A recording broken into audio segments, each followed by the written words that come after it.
Por que devemos exercitar a ponderação? Livro de Provérbios, capítulo 25. Comentário de Mário Persona. 2 Reis, capítulo 18, nos fala desse rei que é mencionado aqui, Ezequias, que foi um rei que restaurou o culto a Deus. Eu acho que é capítulo 18 de 2 Reis, versículo 3. E fez o que era reto aos olhos do Senhor, conforme tudo o que fizera Davi seu pai. Este tirou os altos, quebrou as estátuas, deitou abaixo os bosques e fez em pedaços a serpente de metal que Moisés fizera, porquanto até aquele dia os filhos de Israel lhe queimavam incenso e lhe chamaram Neustã. No Senhor Deus de Israel confiou, de maneira que depois dele não houve seu semelhante entre todos os reis de Judá, nem entre os que foram antes dele. Porque se chegou ao Senhor, não se apartou de após ele e guardou os mandamentos que o Senhor tinha dado a Moisés. Nós vemos uma restauração da verdade aqui, através desse rei Ezequias. E, obviamente, quando fala que não houve um antes dele, isso tem que levar em consideração o período em que ele vivia, que era um período já de ruína. E, obviamente, Deus foi com ele, porque nós vemos que no versículo 7 fala isso. Assim foi o Senhor com ele. Para onde quer que saía, se conduzia com prudência. E aí vai contando das guerras contra os inimigos de Israel. Mas o que tem a ver Ezequias com o capítulo 25 de Provérbios é o versículo 1. Também estes são provérbios de Salomão, os quais transcreveram os homens de Ezequias, rei de Judá. Isso demonstra que num tempo de restauração da verdade, num tempo de volta aos princípios estabelecidos por Deus, existiu também um esforço em se preservar a palavra de Deus.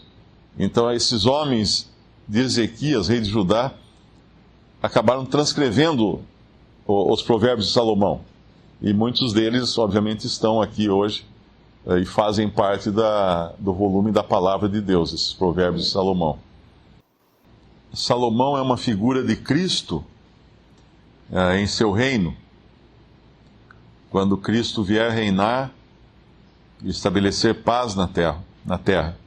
E esses princípios aqui que são ditados por Salomão nos seus provérbios, eles valem no modo como Cristo fará quando vier para reinar. Quando fala que a glória de Deus é encobrir o negócio, mas a glória dos reis é tudo investigar, para a altura dos céus e para a profundeza da terra e para o coração dos reis não há investigação alguma.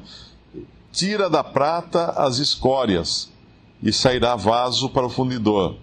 Tira o ímpio da presença do rei e o seu trono se firmará na justiça.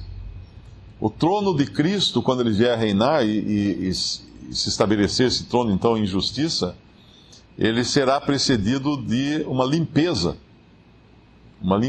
completa da terra, tirando tudo aquilo que afronta a Cristo. Todos os iníquos serão mortos. Nós temos algumas passagens nos evangelhos que falam dessa limpeza que vai ser feita na abertura do reinado de Cristo na terra.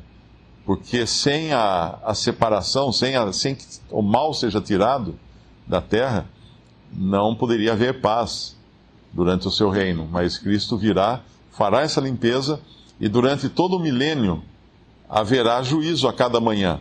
Aquele que pecar, morrerá. Obviamente, isso é o reino de Cristo na terra, habitado por pessoas de carne e ossos, não ressuscitadas, pessoas no seu estado natural, e não novas criaturas em Cristo, mas aquelas pessoas que restaram da grande tribulação, sejam elas os judeus convertidos, ou os gentios que acolheram esses judeus, e são chamados de ovelhas, em Mateus 25, enquanto os judeus são os pequeninos irmãos do Senhor, e os bodes são aqueles que não acolheram os pequeninos irmãos do Senhor. Eu acho que tem até um versículo que fala, quando ele vier, tirará da terra tudo que é ofensivo, ou alguma coisa assim, eu não me lembro onde está isso, extirpará. O que faz a diferença toda, fará a diferença toda quando Cristo vier, e faz a diferença toda nesse capítulo, é a presença do Rei. No versículo 5, nos fala do juízo do Rei. O Rei julgando, né? No versículo 4, é a purificação, tira da prata as escórias e sairá vaso para o fundidor, e tira o ímpio da presença do Rei, e o seu trono se firmará em justiça. Mas o versículo 6 já é um juízo próprio. Não te glories na presença do Rei. E nossa vida seria também diferente aqui, nesse mundo, se nós estivéssemos sempre na presença do Senhor, julgando todas as coisas segundo a presença do Senhor. Porque quem conseguiria se gloriar na presença do Senhor? E é o que fala no versículo 27, comer muito mel não é bom. Assim a investigação da própria glória não é glória. E também no versículo 14, como nuvens e ventos que não trazem chuva, assim é o homem que se gaba falsamente de dádivas. Agora, imagina qualquer um de nós, qualquer pessoa, diante de um que pode ver todas as coisas, que pode ler todos os pensamentos, que sabe todos os sentimentos que se passam em nosso coração. Que espaço, né, que margem existe para nós nos gloriarmos de qualquer coisa? Quem ousaria na presença de Cristo falar qualquer coisa, falar, eu fiz, eu sou, eu aconteço, ou qualquer coisa assim? Jamais. Aí sim entra a graça e a misericórdia, o versículo 7, porque melhor é que te digam, sobe para aqui, do que seres humilhado diante do príncipe, a quem já os teus olhos viram. Diante do príncipe tudo muda. Diante de Cristo todas as coisas mudam. Qualquer litígio, qualquer problema, qualquer rancor, basta entrar na presença de Cristo. O que sobra? Não sobra nada. A presença dele muda tudo. O versículo 11 tem uma curiosidade, né? É a primeira vez em que a palavra maçã aparece na Bíblia. É em Provérbios 25, 11. O que equivale a dizer que não existiu nenhuma maçã na história do Éden, do Jardim do Éden. Nós devemos guardar a nossa mente das influências. O Lineu citou esse último filme que está aí, ele é de o diretor é ateu. Eu não acredito que um diretor ateu vá fazer um filme bíblico fiel às Escrituras. Mas nós, como cristãos, o papel nosso é guardar a nossa mente, o nosso coração, das influências, dos pensamentos dos homens, dos pensamentos também do inimigo de nossas almas, porque aí é muito simples entender isso. Por exemplo, se tem alguém aqui que uma pessoa vem para mim e fala, Mário, tal irmão ou tal pessoa falou uma coisa horrível a seu respeito. E eu estou saindo para me encontrar com essa pessoa porque vou lá numa festa, na casa dele, alguma coisa. A maneira como eu vou chegar na casa dessa pessoa já vai mudar.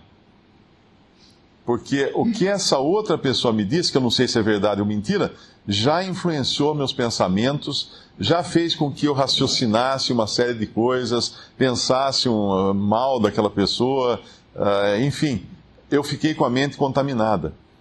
Então, o simples fato, alguém pode falar assim, mas vou assistir é um filme bíblico só, sei que está cheio de erro, vou assistir e tal. Mas assista o Chaves, ou Chapolin, assista qualquer outra coisa, porque no momento em que eu entro em contato com uma coisa que se diz bíblica, da próxima vez que eu for ler a Bíblia, é como se ficar procurando nas entrelinhas aquilo que o filme mostrou. E não vai estar lá. Mas eu já não estou mais tão confiante no que eu leio. porque minha mente foi contaminada com coisas que não vêm de Deus, com o objetivo claro de negar aquilo que é de Deus. Então eu creio, eu tenho, esse é um princípio que eu tenho para mim, de não assistir filme bíblico, assistir filmes históricos, filmes de aventura, qualquer outra coisa. Mas falou que é bíblico, falou que é de personagem bíblico, não. No máximo uma ficção, tipo Ben-Hur, né, que não é de um personagem bíblico, é uma ficção. Mas falou que é um filme que vai lá mostrar a Bíblia, os personagens da Bíblia, não.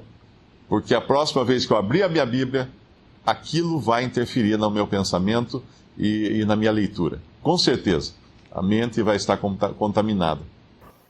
O diabo usou a palavra de Deus para tentar o Senhor Jesus. E as coisas que vêm embrulhadas com as páginas da Bíblia, vamos chamar assim, são as mais perigosas. Tanto no âmbito do entretenimento, como também no âmbito religioso. Porque nós sabemos que as grandes distorções, as grandes heresias, elas sempre vêm acompanhadas de muitas verdades tiradas da palavra de Deus, mas obviamente misturadas com algum veneno ali, com alguma coisa prejudicial. Por isso o sinal de alerta deveria apitar mais forte quando as coisas chegam até nós com o selo evangélico, ou bíblico, ou qualquer coisa assim, como se fosse, falou que é bíblico, então é bom. Falou que é evangélico, é bom, então é bom. Falou que é cristão, então é bom. Porque é o cavalo de Troia, né? Falou que é um presente, então traz para dentro. Depois é dali que vai sair o inimigo. E essa questão também das entretenimento, né, diversões, acho que o versículo 16 cabe muito a esse respeito. Achaste mel? Come o que te basta, para que porventura não te fartes dele e o venhas a vomitar. Versículo 27, comer muito mel não é bom. O mel nos fala das coisas que são agradáveis, doces, são gostosas, né, são os refrigérios naturais da vida. Eles existem, claro. Às vezes uma diversão, um entretenimento, alguma coisa, uma música, mas o cristão deve ser ponderado em todas as coisas. E esse capítulo todo nos fala de ponderação.